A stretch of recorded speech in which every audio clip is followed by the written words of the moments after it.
Welcome into Boise State Patch Notes, where we get the ins and outs of what's going on here at Boise State. And we have some special guests here today, Jenny and Carter joining me.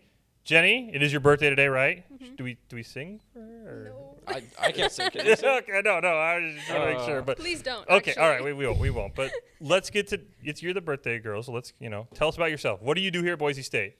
Here at Boise State, I am on the Overwatch team. I play support, and then I also do all of our social media here at Boise State Esports. So you're gonna make sure you sound good here. Of course, okay. Yes. Okay. Carter, what about you? I'm a senior here at Boise State in the GIM program. I also play Overwatch with Jenny as a support player. But specifically the GIM program, we do a lot of game development and other interactive media. Nice. And so as support players, how much interaction is there between you guys? Are you working together? Is there sort of inner rivalry? What does it look like when you're both playing that same role? Like, oh, I out-healed you this game? Like, is any of that? I think it's more like a mentor thing. Okay. I learn a lot from him. Okay. Yeah. Yeah, I would agree with that. We play the same characters. Oh, okay. There will be rare occasions when we play at the same time. And that if that happens, usually I'll be playing a different character. But it's really fun when we're in the game together. But a lot of times, yeah, I'll be playing and giving her advice. Nice. And well, who do you? Sorry, Jenny. Who do you guys main? Who do you main in Overwatch? I main Kiriko Ana. I play Kiriko Ana and the other flagship folks as well. Yeah. Okay. So we got two Kiriko Ana mains here. I appreciate that. And all right, bring me in the mind. I think a lot of people want to know this. Bring me in the mind of a support player. Obviously, Boise State's probably a little more structured, but you go in a pub game, right? You're getting spammed. I need healing. Like, take me in that mindset when that random Genji is pinging you. Heal me. What's going through your head? Oh, man. It depends. But usually when someone's doing that, they're, like, way too deep in. And I'm kind of just watching them get blown up. And I'm like, I can't help that. Do you ever just let them die? Like, I missed. Yeah. Oh, that's on me. 100%. Don't tell anybody I said that. But I mean, no.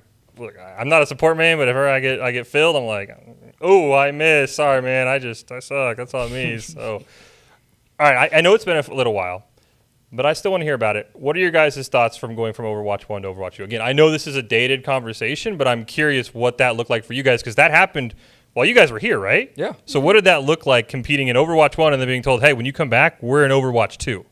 No, it's still a perfectly valid conversation to be having because the games are very different. Jenny, what's your take on that? I think there was a definite like transitional period. Mm-hmm. A lot of people were like, man, Overwatch 1 was so good. Why did they change it? Yeah. All this different stuff. But now that we're getting into like more of like the Overwatch 2 golden era, I think that people are really starting to really like the game again. And it's making it really fun. Yeah, just to add on to that, the 6v6 to 5v5 is a significant change. Yeah. The gameplay is a lot different. Nowadays, it's a lot more like deathmatchy. I'm not sure if people are familiar with that term, but like there's still plenty of team play, but like DPS players have a lot more power being able to get like one-off picks without that second tank being able to care for part of the team. And so because of that, there's not as much ability to absorb damage, and therefore the actual fights in a game happen a lot faster and more frequently. Mm-hmm. And now you spoke about the 66 to 5v5. There was sort of that hype when another hero shooter came out that was 6v6 of trying to push them back to 6v6. Where are you on that train? Are you, I want to go back to 6v6, or do you want to stay at 5v5? Ooh, that's a good question. I personally am fine with the 5v5. Okay. I like my role as a flex support because I do have a little bit more pick potential than a main support player, especially Kiriko Ana. Like, if you hit your shots, like, you can get some kills pretty quickly. Yep. And that wouldn't be nearly as easy to do if we were back on 6v6. And, like, playing a faster game is more fun, I think. That's true. Yeah, I completely agree. I think in Overwatch 1, it was a lot more of like a heal bot meta, basically. You just had to heal your tanks and had to heal, 24/7. And then now that you have a little bit more freedom as a support, you can do more damage, and it's a little more fun. Hey, anytime the sports can have fun, I'm all for that, because nobody wants to play that role. No offense to you, too, because I feel like that's always the issue. Now let's get into the Boise State, right? We want to learn more about what's going on here at Boise State. Take us through your journey here at Boise State on the esports side. What did it look like? I know you and I were talking. I called some of your games. You started on the bench, now you're starting, sort of what it looked like for you. And I think I did some of your high school games, if I remember correctly. So you can kind of talk about that transition. So, yeah, Jenny, start with you. How did you go from high school esports to Boise State? What does that transition look like? Because it's kind of still all new. Yeah, I mean, I started on the bench too. We're the same year. We're both nice. seniors. So we just kind of build ourselves up and figure it out as we go, kind of.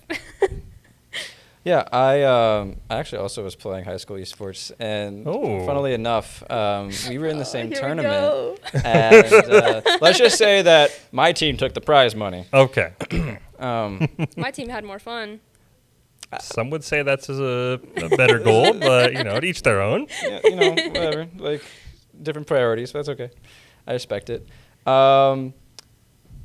When I came to Boise State, I was a sub player, and I didn't get a ton of play time, but I was still super interested in improving at the game, and proving like I belong here. Yeah. And so there was a lot of time and effort put into continuing to grind the game while balancing my classes and excelling there. And I think that finally paid off last year, my junior year, when I started as a starter. Nice. And I mean, why bother stop it now? Like, let's keep with the momentum, just keep improving. Like, I earned this spot, but I got to prove that I can still hold it. And that's kind of my approach to everything, really, just like put myself all the way into it. Oh, I like that. And what does it look like being a esports student, right? Where it impacts you how you play. Is that like, hey, everybody's going out on Friday night and I got to stay in and game, and they're kind of looking at you funny? Like, what does that look like? Because when I was here, I just missed the boat. It wasn't like, hey, I'm going to be playing because I'm playing for Boise State. I'm just playing because I want to play in my dorm. So what does it look like being sort of that student athlete, right, at Boise State where you're playing esports? What does that look like outside of just is something that isn't like a traditional sport, I would say? No, I mean, I think you hit the nail on the head there.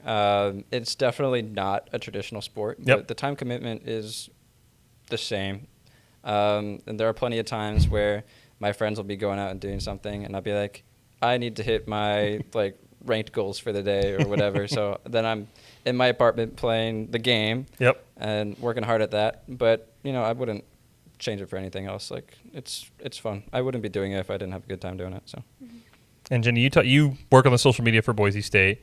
So what goes into all that? I mean, it's a newer thing, right? First year in athletics. How do you build that hype around a game that a lot of people on the outside are like, well, this is just video games? How do you build that hype on social media and get people to be connected with Boise State esports? What we try to do a lot is do player-centric posts. Oh, okay. So instead of just posting pictures of the game, posting clips, we want to see a face. We want to see people's reactions. We want to see people excited about the game, because when people are excited about the game, then more people get excited about the game.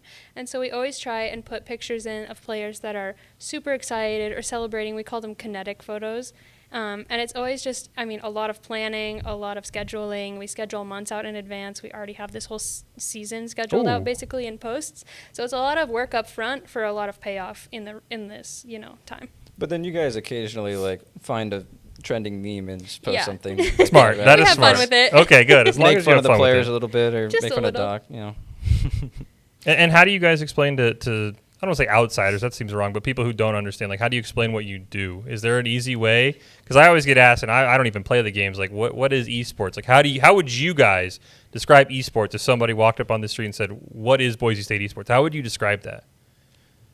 Do you have a good answer for this? I get a lot of questions from older relatives about what I do. Yep. And I always am like, oh, I'm like a basketball player, but I play a video game. And they are like, that's Smart. crazy. And then, we get into a conversation about it. I tell them about it. And then they're like, well, I don't see you in this game. I'm like, oh, well, we do call signs. And my sister's a pilot, and I have a family lineage of pilots. And I'm like, it's like your pilot call sign, how you go by when you're a pilot, when you're in the military, stuff like that. And so then they start to understand that my gamer tag is my call sign and that kind of stuff. Usually the way I approach it, you can go into different layers of detail depending on who you're talking to. But at a simplest form, I just tell people video games are my job. And they're like, what? Really? You were able to do that? And I'm like, yeah, I know. It's pretty crazy. And I think we're both just really, everyone in the program is very fortunate to be here. Oh, yeah. It's an incredible opportunity to have, and grateful to Boise State for supporting us and allowing us to chase our goals here and make this a reality. It's pretty impressive. The esports program here is fully student centralized.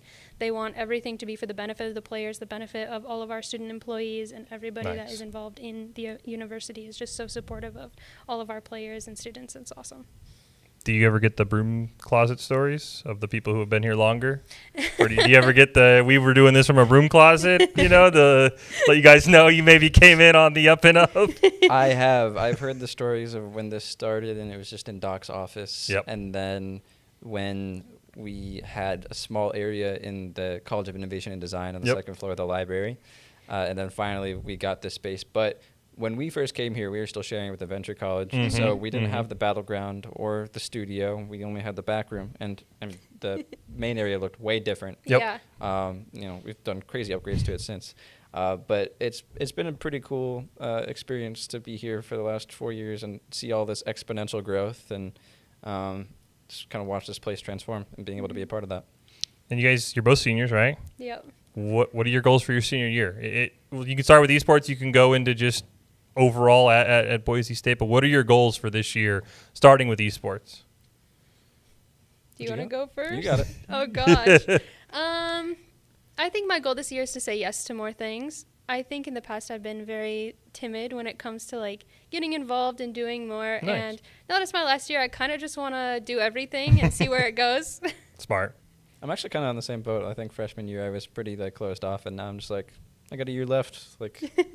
Let's see what we can do here. This place is like home now. Let's see what we can do. Exactly. But no, I mean, esports-wise, I just want to take the opportunity now while it's still on a team to be pushing myself as far as I can.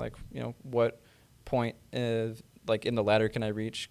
Can I become one of the top players? And I'm close, but it's still going to take a lot of work to get up there. And then also just academic-wise, I've got a ton of projects in my portfolio. That's how we structure the GIM program, as we build portfolio artifacts and just spending extra time working on those and building that up. And so I have a solid place to show what I've been working on the last 4 years, both in esports and academically. And is esports the career goal for both of you, Jenny? Is it, or is this Definitely a stepping? not. Okay, definitely not. No. I'm actually getting my CCMA and going to become a PA. So nice. It's a little different than esports, but I think being on a team and, having that communication and culture is really important to any job that I'll have in the future. Yeah, I plan on being a software developer. At least that's what I was initially thinking. But since being on the team, I've found myself picking up more team skills and leadership skills just naturally. Yeah. And it's really helped me realize that I would like to continue doing software development, but also maybe taking a step into product management. With the GIM program, I've been leading more projects, and nice. I've been enjoying it. So ideally, once I graduate, I'll be doing something in that field, but I'm always going to be playing video games. Of course. I think we're always going to be playing video games. And no, it's been a pleasure to have you two on. I mean, is there anything else that you want to make sure people know about you guys, or do you see it's just Boise State esports in general, right? You're our first students that have been on this in the podcast, so you kind of get to set the tone for everybody else. So, well, I mean, like I've already been saying, Boise State esports and just the institution in general is an awesome place, and we're very grateful to be able to be a part of it. And I don't know, do you have anything that you wanted to add to that in particular? Not really. All right, I got one more question. All right. Did you both play Overwatch? Yeah. You wake up tomorrow, it's gone. What game would you play? You can play anything. Ooh. You don't have to play here at Boise State, but if you had to pick one other game to put as many hours in as you have in Overwatch, what would that game number 2 be? I think there's one game that I might have more hours in than Overwatch, and it is Minecraft. That's a good choice. That's a solid choice. It would not be esports related. I think that since being here and doing more development, software development, I've really found a niche in playing the technical automation games. Oh, okay. And so I don't know if you've heard of Satisfactory. Yep, I have. Yep. It's a game that it's a time sink. But it's really fun to solve those complex proportional problems and just building really cool stuff and automating it. There's not really another competitive title out there that I like to the degree that I like Overwatch. And so I think I'm at a point in my career now where I'd be okay with just focusing on something that interested me more than just trying to find another esports title.